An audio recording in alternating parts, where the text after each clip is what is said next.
Who is Tula Pink? Well, at her core, she is an artist. Her passion is fabric design and her hobby is quilting. Put those three things together and you will discover the creative and colorful world that is Tula Pink. But the road to fabric design for Tula was anything but easy. So stick around as we do a deep dive into Tula's life story and find out how an angsty teenager managed to blossom into who Tula is today. Hello, I am Tamara and I teach beginner sewing tutorials here on YouTube. So if you like that sort of thing or just want some fun, fast sewing projects, hit that subscribe button. Now, why don't we jump on in to the life story of Tula Pink? Because I will admit, as you can see behind me, and I've dressed for the occasion, I love Tula Pink and all of her fabrics. She just has so much talent. So let's jump on in and find out how she got to where she is today. Tula's childhood. Tula Pink was born and raised in Los Angeles, California. When Tula was 5, she had 2 goldfish named Abraham and Lincoln. Her mother was amazing at identifying what her children were good at and nurturing it, so Tula grew up in an incredibly supportive environment. Except maybe when her mother threw out her crayons one day after she colored on the walls. But as a mother, who can blame her? So my grandma gave me like a cheap box sewing machine for Christmas when I was 12 because she just wanted to see what I would do with it. That's it. Right. And I started sewing kind of, I think like every kid does, clothes. You think that that's like the natural thing to do. Tula was excited to sew and began to find fabric throughout the home to practice on. Places like the dining room chairs and her bedroom curtains seemed like great places to cut fabric from in a young child's mind, of course. But her mother wasn't too thrilled, so they opened the phone book and went to the first fabric store that was listed. Neither Tula nor her mother knew that there was a difference between fabric stores, so this fabric store just so happened to be a quilt shop. And I walked in and it was like walking into a life-size box of crayons. And you got to pick all but it wasn't just a yellow crayon, it was like a yellow crayon with a print on it. It was the most like amazing thing I had ever seen. And I didn't know it existed.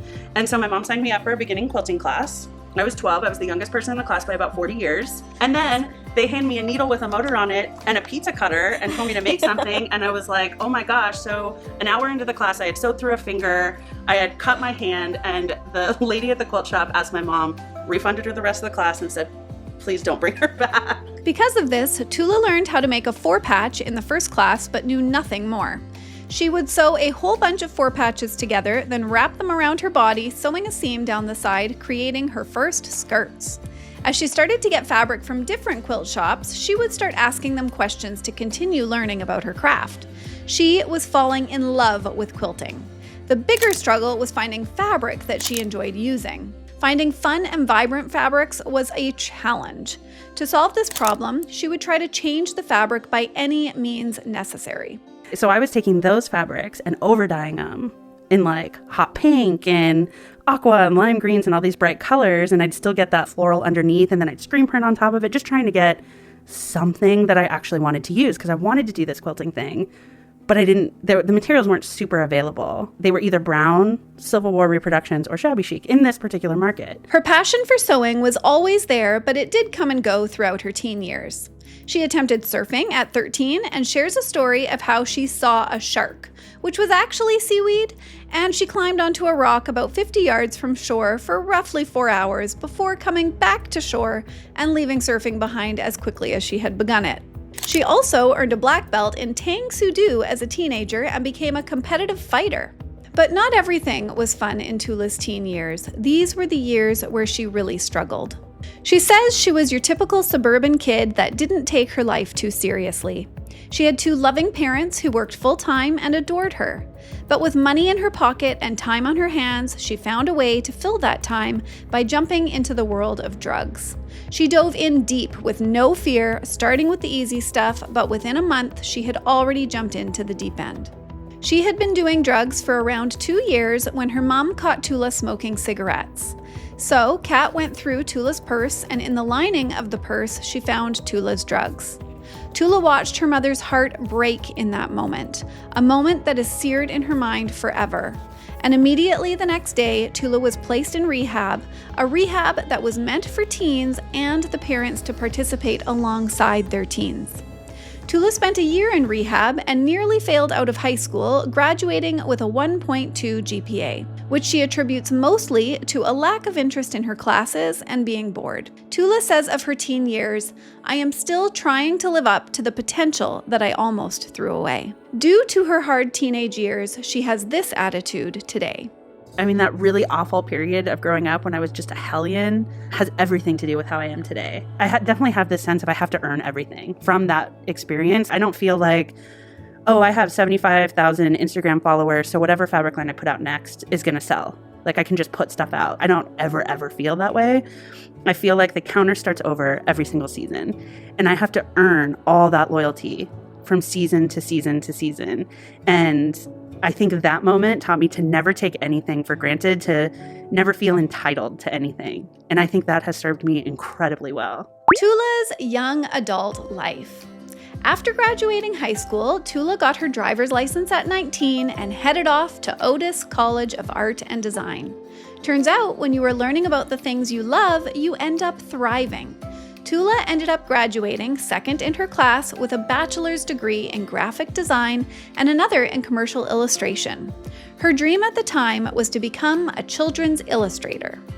But I used to just buy like all kinds of different children's books. I just love the paintings, the illustrations, and they were so, as opposed to like fine art and, more serious like editorial illustrations, you could do anything. There was so much more, and I hate this word, whimsy to it. Like, it could be anything, It's like if you wanted to have a flower growing out of a girl's head, perfectly acceptable, and it was in no way like political or, it was just because you could, which is what I do in my fabric. Now, there is so much more to Tula's story after college, but I thought I would step in here because even though Tula does not become that children's illustrator that she originally dreamt of being, she does become an author, and she comes out with 5 books. So let me just go through the books right now.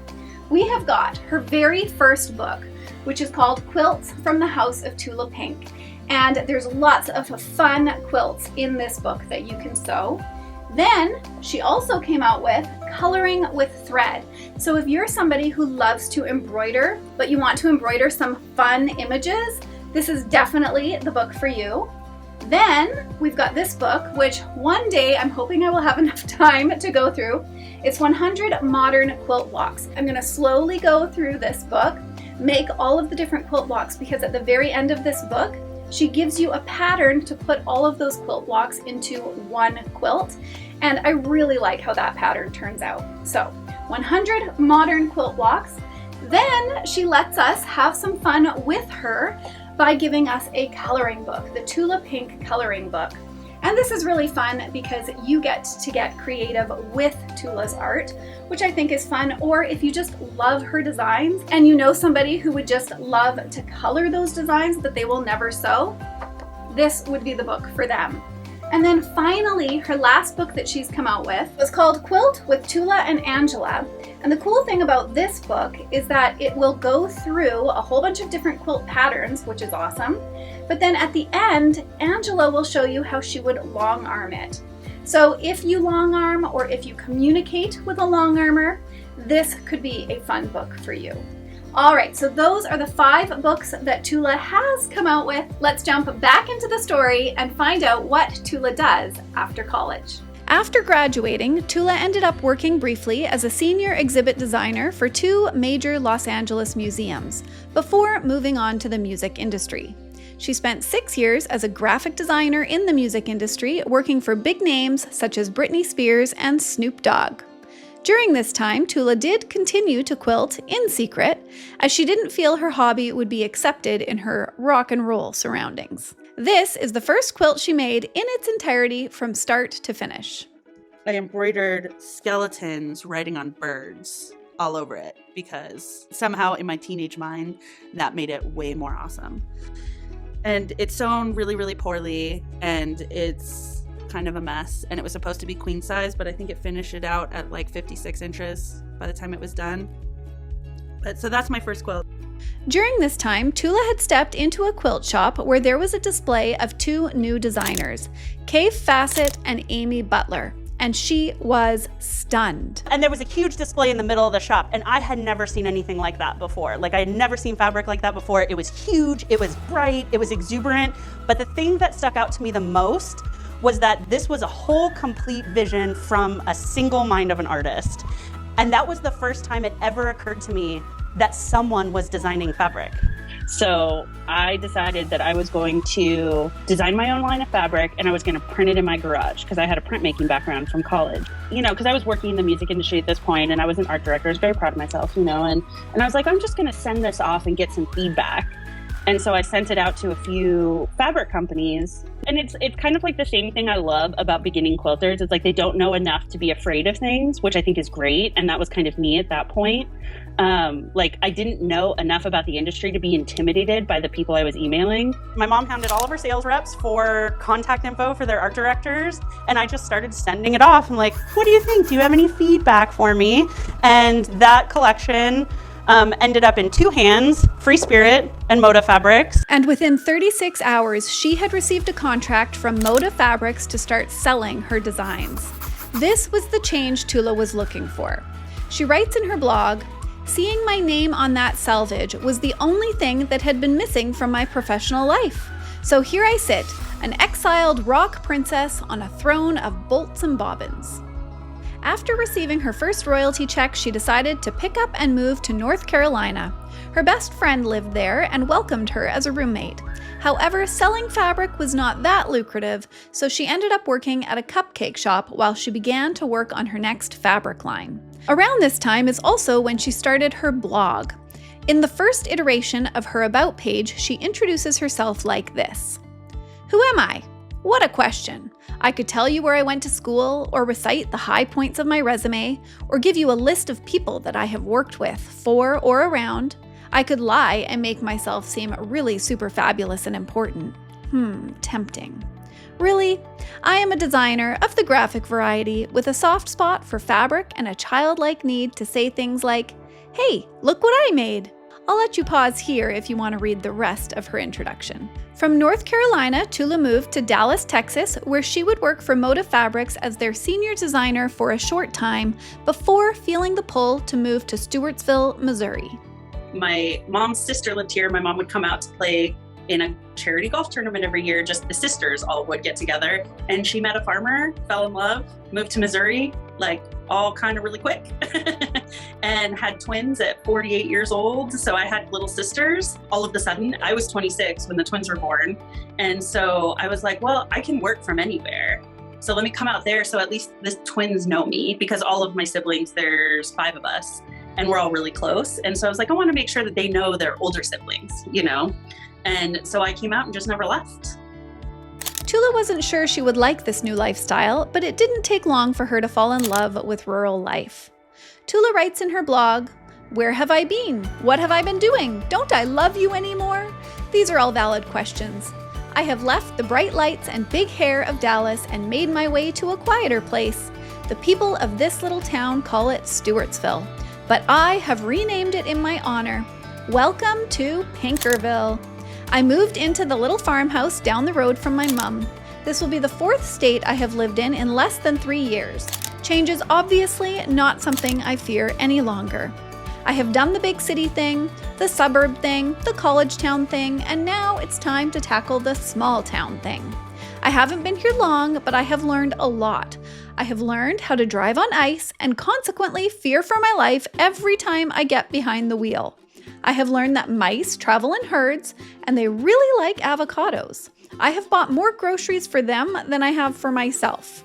I have learned how to make my own coffee since the nearest Starbucks is more than 20 miles away. But most importantly, I have learned that 2 little girls with big blue eyes that call me Big Sister can get me to do absolutely anything. Aside from my ongoing battle with nature, I have been very busy. I am working on some new fabrics and making a ton of stuff that I will be sharing in some upcoming posts, including a few projects for magazines that will coincide with the release of Neptune. To keep myself busy, I am helping my mom out at her quilt shop, so if you need any fabrics cut and find yourself in the Northwest Missouri area, then stop by and see me. I am there almost every day. This was also the time that Tula started to dive into making a lot more quilts. You see, she had attended a quilt market, which is a place all quilting professionals gather to sell their products to shop owners.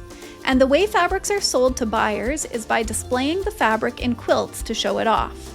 But when Tula came to the Moda booth, she saw her fabric on the bolts just sitting on a shelf. When she asked where her quilt was, this is when she found out she was the one that was supposed to be making those quilts. So she left this market trying to figure out how she would do this, as she needed these quilts to be professional looking. This is where Tula finally meets Angela Walters, a local in the area who was just beginning her long arm quilting career. So Tula would make the quilt tops, send them to Angela, and Angela would quilt them together for Tula. Tula was learning so much working for Moda. They gave her the critiques she needed in those early years to help her become a better fabric designer. And she continues to be thankful to them for all they did for her in those early years. But as she began to find her own style, it was becoming a bit too much for Moda. With the first company I was with, I turned in a version of Parisville, and everybody thought it was way too weird and no one would buy it. And so I was like, okay, they're like, well, if you take this out and take this out, well, that was the whole line. I was like, I'll do something else. So in about 3 weeks, really quickly, I designed a plume and turned that in along with my resignation. Wonderful, wonderful company. This is not their fault. They were probably exactly right at that time. And I took that collection because I really believed in it and I thought it was maybe the coolest thing I'd ever done. And so I took that line and I took it to Free Spirit, and I said, who was initially showed some interest several years earlier, and I said, I have this collection, I really want to print it, I'm sort of a free agent right now, would you be interested in this? And they said, we'll print it, but we need 6 more prints, 10 more colors. And it was actually a super magical moment for me because it was the first time anybody had ever asked me to do more instead of less. So like my whole life, people had always said I was too much. I don't know where that comes from. But it was like, be less, do less, be quieter. And here I was in a professional conference room having somebody tell me to be more, do more, give more. And that really opened the floodgates for me. It was the saddest moment and then like the most pivotal moment in my career. This was the start to her second act as a fabric designer. Now, as any mother would be, Kat was so proud of Tula and her fabric lines that she dubbed her quilt shop the home of Tula Pink. They would keep Tula's show booth on display in the quilt shop when it wasn't being used at the quilt markets. And this is when Tula's popularity in the fabric world began to pick up speed, with the quilt shop even getting visitors all the way from Australia and Japan. The house of Tula Pink. After a year of enjoying rural life so much, Tula decided she was ready to put down roots. One day, Tula was driving by a renovated carriage house at the exact same time a realtor just so happened to be hammering a for sale sign into the ground. This was exactly what she had been looking for, and so she jumped at the opportunity and ended up buying the place. Her home is a 3-story, converted, 1800s carriage house, with the inside painted white to serve as the perfect backdrop for all of her colorful fabrics. It was also around this time that her brother Cameron had graduated from business school and wasn't sure what to do next. So Tula suggested he move in with her until he figured out what he wanted to do. During this time, he could help her with her business. And spoiler alert, he stuck around, and it is his skills that helped Tula propel her brand further. He became her business partner, marketer, and social media manager. As Tula puts it, he makes me accessible. He has this way of delivering me with a spoonful of sugar. Tula's mom also came to work with her after closing her quilt shop down to have more flexibility as a mother to her growing twin girls. So between Tula, Kat, and Cameron, this is truly a family business.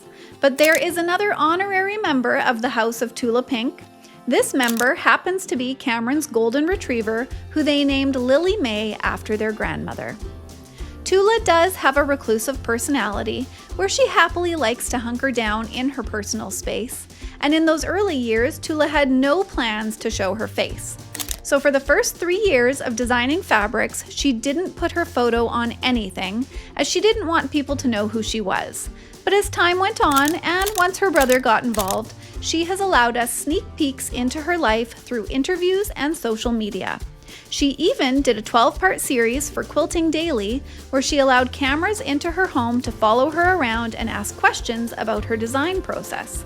It is called Tula's House, inside the mind and studio of Tula Pink. The first episode can be found for free on YouTube, but I will link to the full set of videos in the description below. And I highly recommend that you guys check it out. Cameron had Tula spending half of her year touring, teaching, and talking with people in a way to share her fabric line. And even though she has a recluse personality, she loved traveling and visiting with people who shared the same love of fabric and quilting that she did.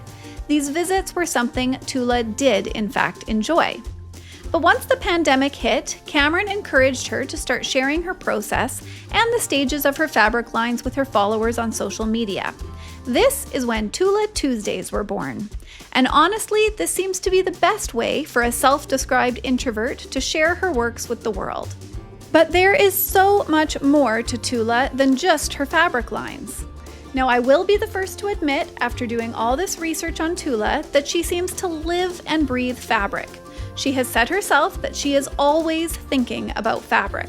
However, she does have a few other interests that can manage to pull her away. She enjoys taking breaks to go support her sisters by watching their volleyball and basketball games. She plays blackjack with her dad, and also enjoys heading to the racetrack with her brother Cameron, grabbing a lemonade and watching him race cars. Cameron's hobby is building drift racing cars, and in turn, they share a love for BMWs. In her blog, she shared these random tidbits about herself long ago. I will let you pause if you want to read the full write-up. 7 randomly honest things about me. I have a black belt in Tang Soo Do. I am 6 feet tall and love every inch of it. I haven't had TV in my house for almost 10 years. I secretly want to be a hip-hop superstar if only I could rap. I will watch anything with dancing in it, no matter how dumb it is. I have 6 wisdom teeth instead of 4. And finally, I drive for fun. Now you know all of my dirty little secrets. Guard them well. Tula also loves to read and enjoys stories of all kinds and in all forms. She has since regained access to television and loves to rewatch the TV show Battlestar Galactica, the remake, often. But her all-time favorite TV show is Buffy the Vampire Slayer. She loves to collect things such as model hands used for glove making, as well as adding to her shoe collection. At one point, she said she owned about 43 pairs of Converse sneakers. I'd love to know what that number is now. Tula also loves tattoos, and fun fact, all of her tattoos are William Morris tattoos, and she gets them tattooed by another free spirit designer named Rachel Hauer. And on a side note, she has had her own artwork end up in tattoo form on many of her fans. She would love to learn how to knit, but refuses to teach herself as she knows it would consume any extra time that she may have. She did paint these cool nesting dolls in some of that spare time. So what's next for Tula Pink? Well, this year is a big one for Tula, as she is celebrating her 50th fabric collection. And because of this, she has been keeping a lot of the details a secret. But just recently, she announced the collection at Quilt Market, and it is going to be a redo of her very first collection. She has redone the prints and added even more. This line will be coming out in April of 2025, and everyone is very excited to get their hands on it. And that is the life story of Tula Pink. Now, please let me know in the comments down below who you want the sew-lebrity to be next time. I do have a few more that I'm working on, but I loved all of your suggestions under the last video that I did of Jenny Doan. And if you have not watched that video, I will have that video linked in the description down below for you as well. And don't forget, I've also linked all of Tula Pink's books. I hope that you guys have a wonderful day, and I will see you next time. Bye for now.